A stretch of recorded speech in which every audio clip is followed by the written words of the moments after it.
Bible में कहीं नहीं लिखा धर्मी जन पे मुसीबत नहीं आएगी। लिखा धर्मी जन अपनी मुसीबतों से छुड़ाया जाएगा। लिखा धर्मी विपत्ति में पड़ेगा, लेकिन परमेश्वर उस धर्मी को एक एक विपत्ति से छुड़ाएगा।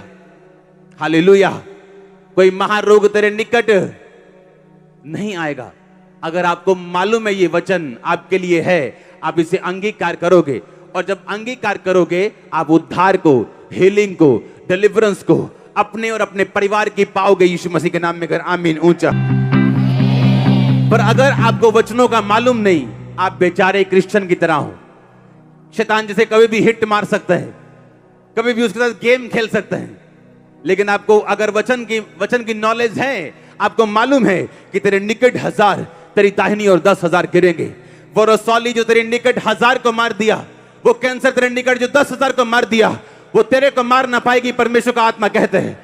वो तेरे को मार ना पाएगी, परमेश्वर का आत्मा कहते हैं। उसमें लिखा परंतु तू अपनी आंखों से दृष्टि करेगा और दुष्टों के अंत को देखेगा। हे यहोवा, तू मेरा शरण स्थान ठहरे।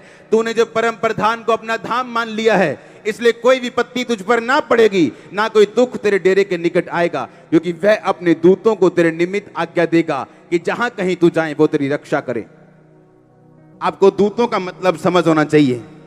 हमें लगता है स्वर्गदूत, लेकिन इब्रानी भाषा का जब हम 4397वां शब्द पढ़ते हैं, स्वर्गदूत का मतलब है मलाक। मलाक का मतलब है ए मैसेंजर ऑफ गॉड। वो एंजल हो सकता है, स्वर्गदूत हो सकता है, प्रोफेट हो सकता है, प्रीस्ट हो सकता है, एक टीचर हो सकता है। वो अपने दूतों को तेरे निमित्त क्या करेगा? आज्ञा देगा। लिखा दूत एक एंजल भी है, एक खुदा का दास भी है। प्रीस्ट यानी खुदा का सेवक, टीचर यानी खुदा की बातों को सिखाने वाला। परमेश्वर ने कहा मैं तेरे निमित्त दूतों को, एंजल्स को, प्रोफेट्स को, प्रीस्ट को मैं आज्ञा दूंगा। मैं तेरे ऊपर पास्टर्स ठहराऊंगा, मैं तेरे ऊपर एंजल्स भी, तो स्वर्गदूत भी दूंगा, लेकिन मैं तुझे खुदा के दास भी दूंगा, ताकि तू बरकत पा सके और तू हिले ना। आपको चर्च में चाहे छोटी सी छोटी इंस्ट्रक्शन क्यों ना मिले, आप चाहे चर्च के कोई भी मेंबर हो, काम करने वाले वर्कर हो, आप कोई हाई पोजीशन पे हो, आपको एग्जैक्ट फॉलो करना है, नहीं तो हमेशा आपको कॉन्सिक्वेंसेस, आपको उसके नतीजे भुगतने पड़ते हैं। और आपका स्पिरिचुअल फादर जब आपको थोड़े से ही इग्नोर करे उस चीज को ना करने के लिए, आपको तभी फॉलो करना है, नहीं तो प्रॉब्लम्स हमेशा आपको फॉलो करती। परमेश्वर ने कहा मैं तेरे ऊपर मैनेजमेंट ठहराऊंगा, मैं तेरे ऊपर लोग ठहराऊंगा, मैं तेरे ऊपर दास ठहराऊंगा और दूत दूंगा। तूने सिर्फ उनकी बातों को फॉलो करना है, आशीष अपने आप आएगी। जब आप फॉलो करते हैं सिस्टम को, आप बरकत पाते हैं। आमीन। और अगर आपके स्पिरिचुअल फादर को आपको किसी बात के लिए 2 बार गाइड करना पड़े, आप अच्छे सन नहीं, और उसका नुकसान आपको होगा, क्योंकि बाइबल कहती वो तेरे ऊपर दूत ठहराएगा, ऐसा ना हो तेरे पांव में पत्थर से ठेस लगे, तुम्हें ठोकर लगे। और अगर तुम ध्यान से उसकी बातों को सुनोगे और सिर्फ उसका मन जानने की कोशिश करोगे अपने अपने अपने पास्टर का, तो तुम कभी दिक्कत में नहीं आओगे।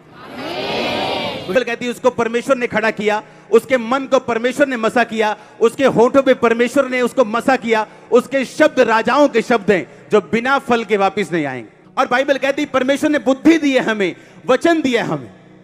कोई महारोग आपका हिस्सा नहीं, आप रोज बोलेंगे। कोई मरी मेरा हिस्सा नहीं, आप रोज बोलेंगे, क्योंकि उद्धार मुंह के अंगीकार में है। आपके मोहल्ले में 10 को बीमारी हो गई, आपको वही सिम्टम्स हैं, और आपको मालूम है मुझे भी वही बीमारी हो रही। आपके मुंह से जब निकलेगा कोई महारोग मेरा हिस्सा नहीं, कोई मरी मेरा हिस्सा नहीं, मेरे दाहिनी और 10,000 इधर 1000 गिरेंगे, परंतु वो मेरे पास ना आएगा। और आप मॉर्निंग देखेंगे डॉक्टर के पास जाके, जब आपका डॉक्टर बोलेगा कि नहीं आपको सिम्टम तो सारे काला पीलिया के हैं, पर आपको काला पीलिया है नहीं, ये सिंपल सा कुछ प्रॉब्लम है, खत्म हो जाएगा, 2 दिन रेस्ट करो। क्योंकि बाइबल कहती है आपके मुंह में ताकत है। आपके मुंह को और तलवार की धार को एक ही शब्द के द्वारा बाइबल बोलती है यूनानी भाषा में, जिसका मतलब है स्टोमा। स्टोमा का मतलब धार।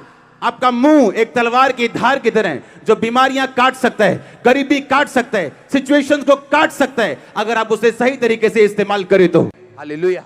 परमेश्वर के दास के द्वारा टीचिंग्स को सुनने के लिए, अनाउंसमेंट्स और अपडेट्स को जानने के लिए आप हमारे YouTube चैनल को सब्सक्राइब करें और साथ में बेल आइकन को दबाएं ताकि जब भी कोई नई अपडेट हो तो आप सबसे पहले जान सकें।